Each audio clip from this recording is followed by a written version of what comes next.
ये एक सस्पेंस और थ्रिलर स्टोरी है। ये रहस्यमयी किताब जो आपको सब कुछ देती है, लेकिन साथ ही उसकी कुछ शर्तें भी होती हैं। शर्त ना मानने पर ये किताब करती है आपका नुकसान। तो ये कहानी आखिर तक जरूर सुनिए, आपको काफी मजा आएगा। सूरज अभी नौकरी की तलाश में है। घर की हालत ठीक न होने के कारण उसकी पढ़ाई ज़्यादा नहीं हुई है। पहले वो किसी कपड़े की दुकान में काम करता था, लेकिन दुकान घाटे में होने के कारण मालिक ने उसे नौकरी से निकाल दिया। अब छोटे शहर में उसके लिए कुछ काम ज़्यादा नहीं है। वो थोड़ा निराश है। एक शाम घर वापस जाते वक्त उसे झाड़ियों में किताब दिखाई देती है। किताब को उठाकर देखता है, उसके कवर पर ही लिखा होता है, जो भी ये किताब खोलेगा, यह किताब चमत्कारी रूप से उसके जीवन को बदल देगी। सूरज को पहले तो यकीन नहीं होता, लेकिन फिर भी वो उसे घर ले जाता है। घर पर ले जाकर वो किताब को खोल के पढ़ना शुरू करता है। किताब में लिखा होता है, आप गरीबी से परेशान हैं, अमीर बन सकते हैं। और उसे एक लॉटरी की टिकट का नंबर लिखा मिलता है। सूरज लॉटरी की टिकट लेने जाता है। थोड़ा ढूंढने के बाद उसे उस नंबर की टिकट मिल जाती है और उसकी 1 करोड़ की लॉटरी लग जाती है। किताब में जैसा लिखा होता है, सूरज वैसा ही करता है। किताब उसे एक बस लेने को कहती है। सूरज वैसा ही करता है। धीरे धीरे किताब की मदद से 1 साल में सूरज की 5 बसें चलने लगती हैं। सूरज अब करोड़पति बन चुका है।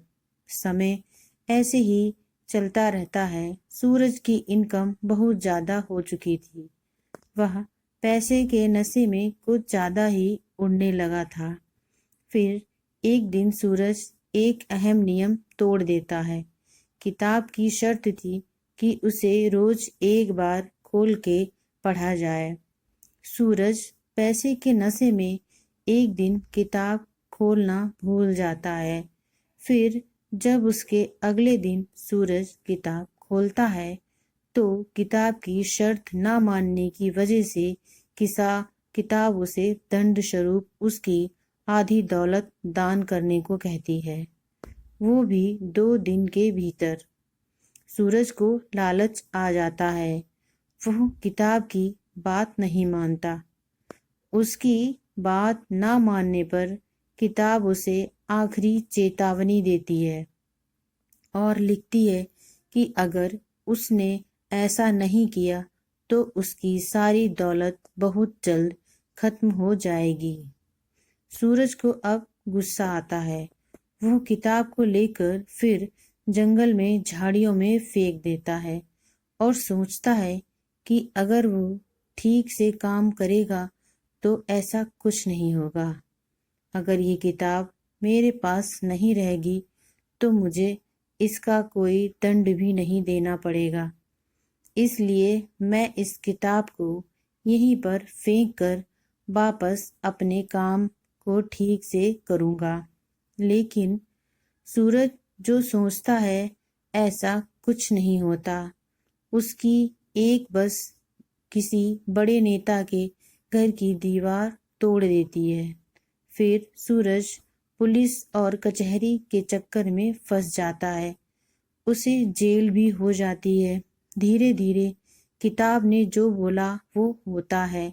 सूरज फिर अपनी पहली सी हालत में लौट आता है।